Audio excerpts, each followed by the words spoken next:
Welcome to BVR TV news. ఈరోజు మనం జనగామ జిల్లాకి రావడం జరిగింది. మనతోనే కాంగ్రెస్ పార్టీ చెందినటువంటి ఎన్ఎస్యుఐ డిస్ట్రిక్ట్ ప్రెసిడెంట్ గా విధులు నిర్వర్తిస్తూ ఉన్నటువంటి చిలివేరు అభి గౌడ్ గారు మనతోనే ఉన్నారు.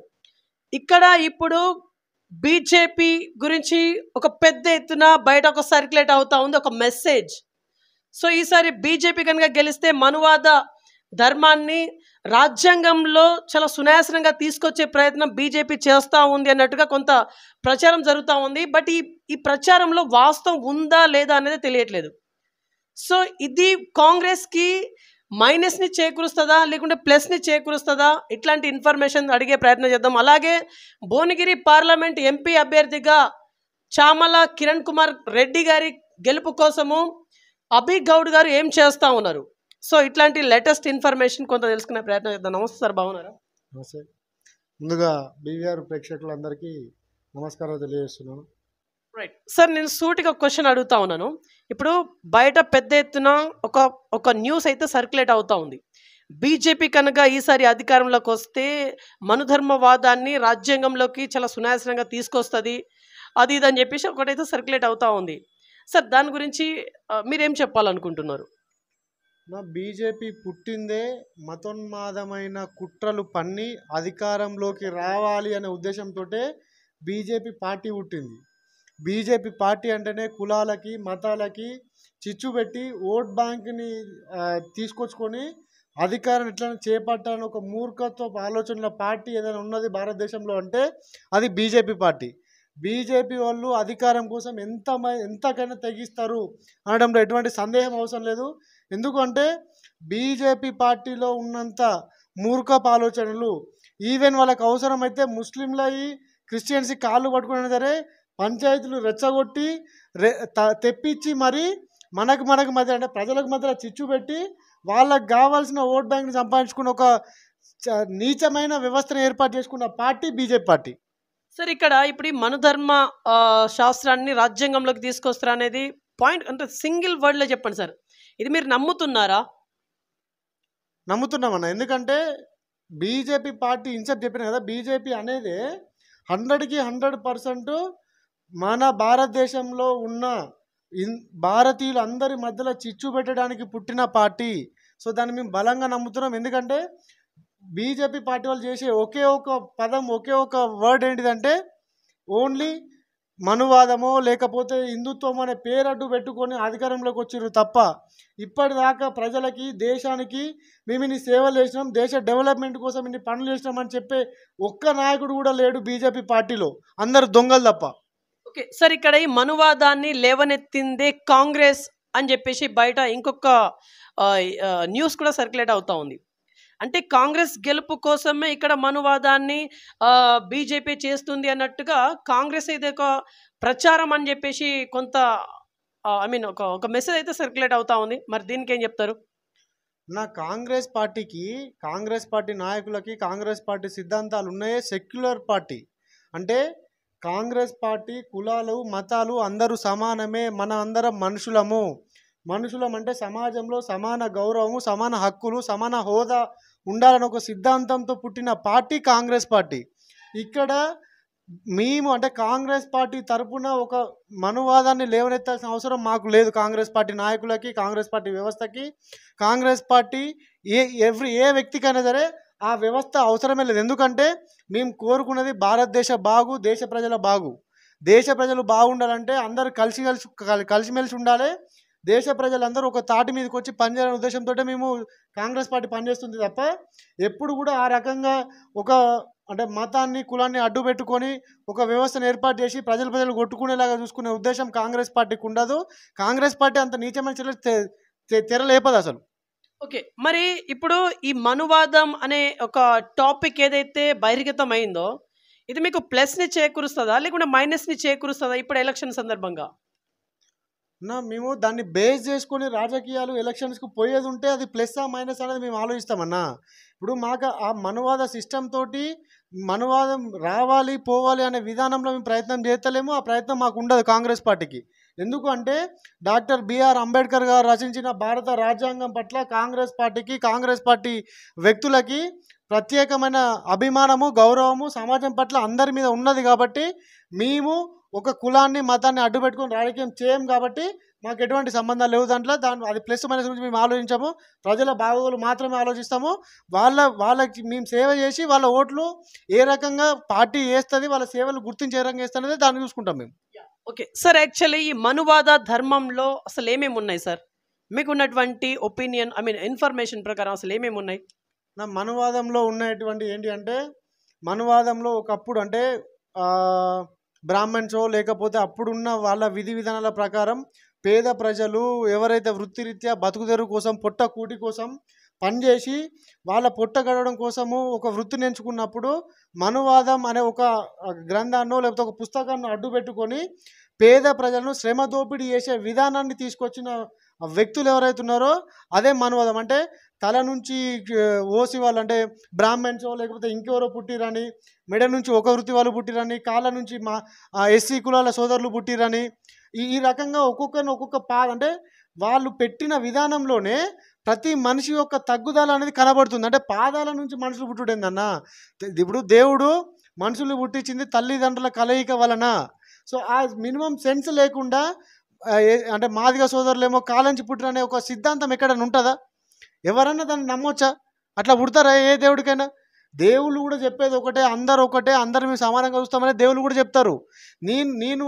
నేను ఒక కాంగ్రెస్ పార్టీ వ్యక్తిని అయ్యుండి నేను ఇప్పటికి 5 సార్లు మాలేసిన, పొద్దున్న లేస్తే ఆంజనేయ స్వామి బొట్టు పెట్టుకుంటా, రాముడిని నమ్ముతా, రాముడికి మొక్కుతా, ప్రతి గుడికి పోతా, ప్రతి అయ్యగారికి చందాలిస్తా, ప్రతి గుడికి చందాలిస్తా. అట్లాంటిది నేనంటా హిందువులని నేను అనాలి. ఇదే బీజేపీ పార్టీలో ఉన్న ఏ ఒక్క వ్యక్తి, అదే మోడీయో లేకపోతే ఇప్పుడు కంటెస్ట్ చేస్తున్న ఎంపీ క్యాండిడేట్లో ఇంకెవరైనా సరే ఎన్నిసార్లు మాలేసారో, ఎన్నిసార్లు గుడికి పోతారో, పొద్దున్న లేచిన తర్వాత ఎంతమంది దేవుళ్ళ మొక్కుతారో చెప్పాలి వాళ్ళు కూడా.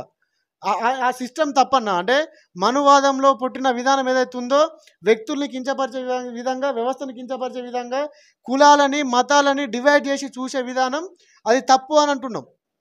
సార్ ఇప్పుడు మీ ఎంపీ అభ్యర్థి చామల కిరణ్ కుమార్ రెడ్డి గారు, సార్ ఇప్పుడు మీ అభ్యర్థిని ఎలా గెలిపించబోతున్నారు? మీ ముందున్నటువంటి స్ట్రాటజీ ఏంటిది? అందులో మీ పాత్ర ఏంటిది? మా చామల కిరణ్ కుమార్ రెడ్డి గారి గెలుపు ఆల్రెడీ ఖాయమైంది. ఆయన గెలుపు ఎప్పుడో తథ్యం, ఆల్రెడీ ఫిక్స్ అయిపోయింది. ఆయన గెలిచిండు. ఎందుకంటే మేము కాంగ్రెస్ పార్టీ తరఫున, కాంగ్రెస్ పార్టీ యొక్క రాహుల్ గాంధీ గారు ఇచ్చిన పాంచన్యాయ వ్యవస్థ విధి విధానాలు కావచ్చు, ఎందుకంటే దేశ ప్రజలకి, యువకులకి, రైతులకి, నిరుద్యోగులకి ప్రతి ఒక్కరికి ఉపయోగపడే ఒక సిస్టమ్ని ఏర్పాటు చేసింది రాహుల్ గాంధీ గారు. దాంతోపాటు తెలంగాణ రాష్ట్రంలో అధికారంలో ఉన్నప్పుడు మన ముఖ్యమంత్రి రేవంత్ రెడ్డి గారి ఆధ్వర్యంలో 6 హామీలని చాలా పగడ్బందీగా, చాలా నీట్గా ప్రజలకు అందేలాగా చేస్తున్న వ్యవస్థ కాంగ్రెస్ పార్టీ. కాంగ్రెస్ పార్టీ అందిస్తున్న సేవల్ని ప్రజలు ఎవరు కూడా వదులుకోవడానికి సిద్ధంగా లేరు కాబట్టి మాకు 1 సైడ్ 64 సీట్లు ఇచ్చి గెలిపించిర్రు. సో ఖచ్చితంగా ప్రజలకు మేము చేస్తున్న సేవలను గుర్తించి వాళ్ళు మాకు ఓట్లు వేస్తారు అని మేము బలంగా నమ్ముతున్నాము. కిరణ్ కుమార్ రెడ్డి గెలిపారు కూడా, గెలిచిండు ఆల్రెడీ. మేము అది బలంగా ఉన్నది. కానీ ఇక్కడ సిపిఎం పార్టీ అనేది మీకు రాష్ట్ర వ్యాప్తంగా మీకు సపోర్ట్ చేస్తూ ఉంది, తెలంగాణ రాష్ట్ర వ్యాప్తంగా. కానీ ఈ భువనగిరి పార్లమెంట్లో సిపిఎం పార్టీ ఎందుకని సపోర్ట్ చేయట్లేదు? అసలు ఏం జరిగింది? రాష్ట్ర వ్యాప్తంగా సిపిఎం పార్టీ కాంగ్రెస్ పార్టీకి సపోర్ట్ చేస్తున్నమాట వాస్తవం. కాకపోతే ఏంటంటే భువనగిరిలో వాళ్ళకి కొంత హోప్, అంటే పొత్తులో భాగంగా ఎక్కడో ఒక సీటో 2 సీట్లు అడిగినప్పుడు, సో ఈ ఎంపీ ఎలక్షన్స్ దేశ భవిష్యత్తు నిర్ణయించాయి కాబట్టి, సో గెలవలేనప్పుడు ఒక సీటు ఎందుకు వృధా చేయడం అనే ఉద్దేశంతో ఒక భువనగిరి పార్లమెంట్ సంబంధించిన ఎంపీ టికెట్ ఇవ్వకపోవడం వల్ల మేము కూడా, అంటే మాకు కూడా కొంత ఓట్ బ్యాంక్ ఉన్నది, ఒక 10,000 20,000 ఓట్ బ్యాంక్ ఉన్నది చూపించుకునే ప్రయత్నమే ఇక్కడ పోటీ చేయడం తప్ప వాళ్ళ గెలుపు వస్తుందని కాదు, లేకపోతే ఇంకేదో జరుగుతున్న ఉద్దేశం అయితే కాదు. ఓకే సార్, యాక్చువల్లీ ఇప్పుడు ప్రజల ముందు మీరేం చెప్పి ఓట్లు అడుగుతున్నారు? ఎందుకంటే ఇక్కడ 100 రోజుల్లో మీరు 100 డేస్లో మీరు 6 గ్యారంటీస్ అనేది అమలు చేయలేకపోయిల్లు. ఇప్పుడు మీరు ఏం చెప్పి ఓట్లు అడుగుతున్నారు? అన్న మేము వచ్చి 100 రోజులు అవుతుంది అన్న. 100 రోజులల్లా కాదు, మేము వచ్చిందే 100 రోజులు అవుతుంది. 100 రోజులల్లో మేము ఇచ్చిన 6 గ్యారంటీలల్లా ఆల్రెడీ 5 గ్యారంటీలు అమల్లో ఉన్నాయి. ప్రజలు వాటి వల్ల లబ్ధి పొందుతున్నారు. 5 గ్యారంటీలు అమల్లో ఉండి ప్రజలు లబ్ధి చేకూరుస్తున్నాము. ప్రతి కుటుంబానికి ఇండైరెక్ట్గా ఒక 5,000 నుంచి 10,000 రూపాయలు ప్రభుత్వ తరపున పోతున్నాయి. హామీలు ప్రభుత్వం, అంటే ఉచిత బస్సు కావచ్చు, గ్యాస్ సిలిండర్ కావచ్చు, ఇంకా రైతులకి రుణమాఫీ కావచ్చు, ఇవన్నీ కూడా ఆల్రెడీ అందుబాటులోకి వచ్చినాయి. కొంతగా చేస్తూనే ఉన్నారు. 5 హామీలు ఫుల్ఫిల్ అవుతున్నాయి. ఇంకొక హామీ పెండింగ్ ఉన్నది, ఎలక్షన్ కోడ్ వల్ల ఆగింది. ఓకే, ఆగస్టు 15 లోపు రైతులకు 2 లక్షల రుణమాఫీ బరాబర్ చేస్తా అని చెప్పేసి రేవంత్ రెడ్డి గారు ఖరాఖండిగా చెప్తా ఉన్నారు.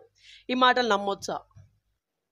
100% కాదు, 200% నమ్మొచ్చు. ఎందుకంటే మాట ఇస్తే మడమ తిప్పకుండా, మాట మాట్లాడకుండా 100కి 200% ఇచ్చిన మాట నిలబెట్టుకునే పార్టీ మా కాంగ్రెస్ పార్టీ, ఇచ్చిన మాట నిలబెట్టుకునే వ్యక్తి మా సీఎం రేవంత్ రెడ్డి గారు. ఇది ప్రజలకి, నేను ప్రతి ఒక్క రైతులకి కావచ్చు, సాధారణ ప్రజలకు కావచ్చు, కాంగ్రెస్ పార్టీ, టీఆర్ఎస్, బీఆర్ఎస్ అందరికీ కూడా చెప్తున్నా, నేను మడమ తిప్పకుండా 100కి ఆగస్ట్ 15 లోపు ప్రతి రైతు అది ఖచ్చితంగా జరుగుతుంది. సీఎం గారు ఇచ్చిన హామీ ఏదైతుందో అది 100% జరుగుతుంది. ఓకే సార్, ఇక్కడ నరేంద్ర మోదీ గారి టార్గెట్ 400 సీట్స్, ఎంపీ సీట్స్ దేశవ్యాప్తంగా. సార్ దీనిపైన మీ వర్షన్ ఏంటిది? ఐ మీన్ మీ విశ్లేషణ. నాకు తెలిసి ఈసారి భారతదేశంలో బీజేపీకి 400 సీట్లు కాదు కదా, 40 సీట్లు కూడా రావు. ఎందుకు అంటే దేశ ప్రజలు, దేశంలో ఉన్న రైతులు కడుపు మంటతోటి ఉన్నారు. యువకులు ఇంట్లల్లో తల్లిదండ్రులని పెంచి పోషించలేక ప్రతి గవర్నమెంట్ వచ్చిన తర్వాత సంవత్సరానికి 2 కోట్ల ఉద్యోగాలు ఇస్తామని చెప్పి మోసం చేసిన వ్యక్తి నరేంద్ర మోడీ. ఒక్క హిందుత్వం అనే పేరు తీసేసి మాట్లాడమని చెప్పానన్న బీజేపీలోని. నేను ఒక్కటే ఛాలెంజ్ చేస్తున్నా, ఇక్కడన్న బీజేపీ నాయకులు కావచ్చు, అక్కడన్న బీజేపీ నాయకులు కావచ్చు, ఎవరైనా సరే హిందుత్వము, రాముడు అనే పేరు తీయకుండా ఒక్క మాట మాట్లాడమని బాధ్యత దేనికంటే అనుకుంటుంది. నేను చెప్తున్నా, నేను రాముడి పేరు తీయకుండా, ఆంజనేయ స్వామి పేరు తీయకుండా, భక్తి అనే సంబంధం లేకుండా ప్రజల శ్రేయస్సు కోసం, ప్రజల మేలు కోసం సేవలు అందించి ఓట్లు అడుగుతామని చెప్పి నేను కోరుకుంటున్నా.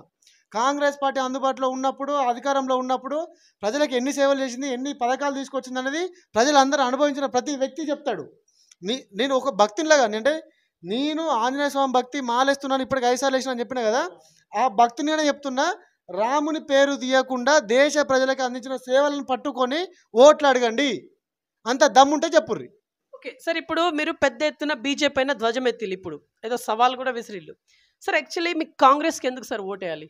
ఇప్పుడు కాంగ్రెస్కి ఓటేయడం వల్ల ప్రజలకి ఎలాంటి మేలు జరుగుతుంది? అసలు ఎందుకు వేయాలి, మీకు ఓటు ఎందుకు వేయాలి? కాంగ్రెస్ పార్టీకి ఓటేయడం వల్ల నిరుద్యోగులకు ఉద్యోగాలు వస్తాయి, రైతులకు రుణమాఫీ జరుగుతుంది, పేద ప్రజలు సమాజంలో బాగుపడడానికి కావాల్సిన అన్ని అందుబాటులోకి తీసుకొస్తాము. దాంతోపాటు విద్యార్థులకి స్కాలర్షిప్స్ ఇవ్వడం కావచ్చు, ఇంకా ముఖ్యంగా ప్రభుత్వ సంస్థలు ఏవైతే ఉన్నాయో వాటన్నిటిని ప్రభుత్వ సంస్థలు లాగానే ఉంచుతాము.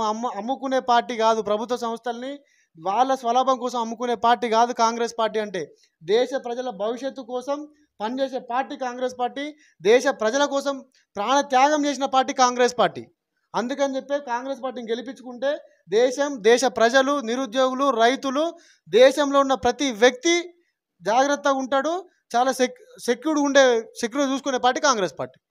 సార్ మీ భువనగిరి పార్లమెంట్ యావత్ ప్రజానికానికి, భువనగిరి పార్లమెంట్ కింద 7 నియోజకవర్గాలు యాడ్ అయి ఉన్నాయి. ఈ 7 నియోజకవర్గపు ప్రజలకి ఇప్పుడు మీరేం చెప్పాలనుకుంటున్నారు? నేను భువనగిరి పార్లమెంట్లో ఉన్న ప్రతి యువకులకి, నిరుద్యోగులకి అందరికీ కూడా పేరు పేరున శిరస్సు వంచి నమస్కరించి కోరుకుంటున్నాను.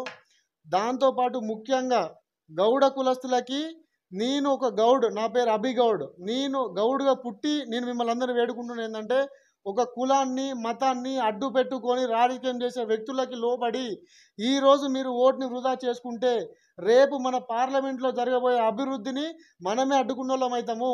ఈరోజు కాంగ్రెస్ పార్టీ తెలంగాణ రాష్ట్రంలో అధికారంలోకి వచ్చింది. ఆ అధికారం ఇవ్వడంలో గౌడ్స్తో పాటు అన్ని కులాలు, మతాలు భాగస్వాములు అయి ఉన్నారు.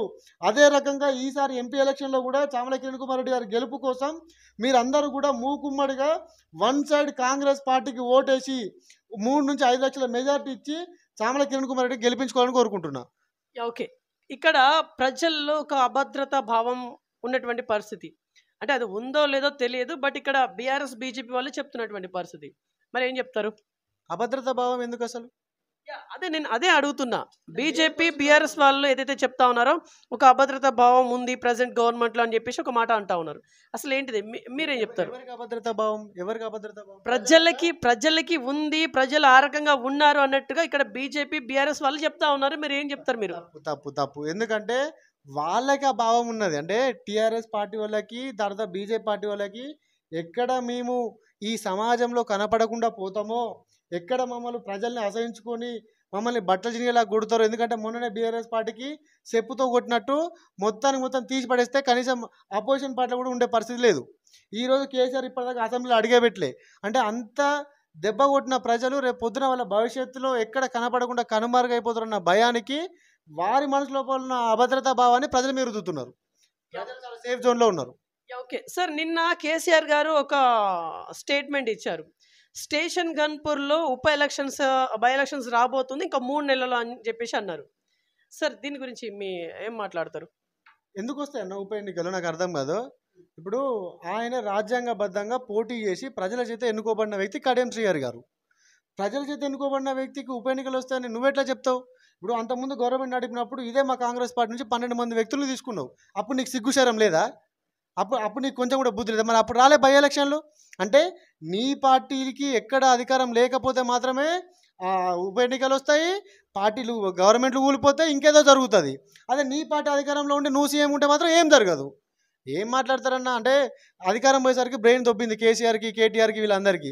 సో అవన్నీ దొబ్బేసరికి ఏంటంటే ఏం మాట్లాడతారో ఏం చెప్తారో అసలు ప్రజలకి వీళ్ళకి అర్థం కాని పరిస్థితి. ఇంకోటి ఏంటంటే ఈయన సభ పెట్టి పోతుంది కదా బస్సు యాత్ర అని. ఆ బస్సు యాత్రలనట ప్రజలు దగ్గరకు వచ్చి మొక్కితే 10,000, పూర్జాలి మొక్కితే 15,000. ఈ రకంగా పాత ఎమ్మెల్యే క్యాండిడేట్లు ఫండింగ్ ఇచ్చి చేపిస్తుర్రు. మీరు రావాలి సార్ అంటారు చూసినావా? ఇది పైసలు ఇచ్చి వాళ్ళు మూకుమ్లో చేపిస్తున్న విధానం ఇది. గంత అభద్రతా భావము, గంత ఒక సిస్టమ్ అంటే ప్రజాస్వామ్యంలో ఒక ముఖ్యమంత్రి హోదాలో అంటే పనిచేసిన వ్యక్తి గంత సింపుల్గా బై ఎలక్షన్స్ వస్తాయి, ప్రభుత్వం కూలిపోతుంది, సెన్స్ ఉండాలి కదా జర. అధికారం పోయినంత మాత్రం బ్రెయిన్ తొప్పొద్దన్న, మనిషి లెక్కనే ఉండాలి. అట్లా ఉన్నప్పుడే కదా నీ హోదా నీకు మిగులుతుంది. కనీసం తెలంగాణ రాష్ట్రానికి ఒక ముఖ్యమంత్రి ఉండేరా భయ పలానా కేసీఆర్ అని చెప్పుకుంటారు నార్మల్గా ప్రజలు. ఇట్లా మాట్లాడితే నీకే పిచ్చిలేసింది అనుకుంటారు. ఓకే సార్, భువనగిరి పార్లమెంట్ పరిధిలో ఉన్నటువంటి సమస్యలు ఏమున్నాయి సార్? ఉన్నటువంటి 7 నియోజకవర్గాల్లో మేబీ 7 నియోజకవర్గాల్లో మీరు తిరిగారు కాబట్టి ఉన్నటువంటి సమస్యలు ఏంటి, ఏం గుర్తించాలి మీరు? భువనగిరి పార్లమెంట్లో ఇప్పటి వరకు గత ప్రభుత్వంలో జరిగిన పెద్ద స్కామ్లు, ఇసుక దందా, ప్రజలకి ఇస్తానన్న వాళ్ళు ఇచ్చిన హామీలు ఏవైతే ఉన్నాయో, ఇప్పుడు రుణమాఫీ కావచ్చు, లేకపోతే కళ్యాణ లక్ష్మి కావచ్చు, లేకపోతే మన దళిత సోదరులకు ఇస్తానన్న 10 లక్షల ఆ స్కీమ్లల్లో కొన్ని వందల వేల కోట్ల రూపాయల స్కామ్ జరిగిందన్న. ఎస్పెషల్లీ ప్రజల సమస్యలు ఏంటిదంటే రోడ్లు. ఇప్పటిదాకా ప్రభుత్వం కేసీఆర్ ప్రభుత్వంలో ఒక్క రోడ్డు వేసిన రోడ్లన్నీ వీళ్ళు చేసిన దందాల వల్ల, క్వారీ దందా, ఇసుక దందా, దొరికిన చిన్న కాంచి మొదలుపెట్టి 1,00,000 కాంచి మొదలుపెట్టి కోట్ల రూపాయల వరకు దేనికి కూడా వదిలిపెట్టలే వాళ్ళు. వాటి వల్ల ప్రజలకి టైం వేస్ట్, రోడ్లు, అధికారం అంటే మనీ పరంగా కూడా చాలా నష్టపోయారు. సో ఇవన్నీ సమస్యలు ప్రజలు అనుభవిస్తున్నారు. దానికి మీ సొల్యూషన్ ఇస్తాం. Okay sir, last and final question. ప్రజల ముందు ఉన్నటువంటి 2 ఆప్షన్లు, ఒకటి ఎన్డీఏ కూటమి, రెండోది ఇండియా కూటమి. ఏం చెప్పి ముగించాలనుకుంటున్నారు ఈ 2 కూటమిల గురించి? ఎన్డీఏ కూటమి అనేది దేశ ప్రజలకి, దేశానికి చాలా ముప్పు. ఇండియా కూటమి అనేది భారతదేశాన్ని గుండెలో పెట్టుకొని కాపాడుకునే వ్యవస్థ. సో దేశ ప్రజలకి, రాష్ట్ర ప్రజలకి, భువనగిరి పార్లమెంట్ ప్రజలకి నేను కోరుకున్నది, నా మనవి ఒకటే. మనం ఈరోజు భారతదేశంలో బతకాలి, జాగ్రత్తగా భద్రంగా ఉండాలి అంటే ఇండియా కూటమికి సంబంధించిన ఏ వ్యక్తి దేశంలో ఉన్నా సరే వాళ్ళందరికీ ఓటేసి గెలిపించుకోవాలని చెప్పి కోరుకుంటున్నాను. రైట్. సో ఇదండి ఇవాళ ఇంటర్వ్యూ. నెక్స్ట్ మరొక ఇంట్రెస్టింగ్ మరి ఇంపార్టెంట్ అవుతాం ముందు చూస్తున్నా. BVR TV News. Until then, bye bye, take care.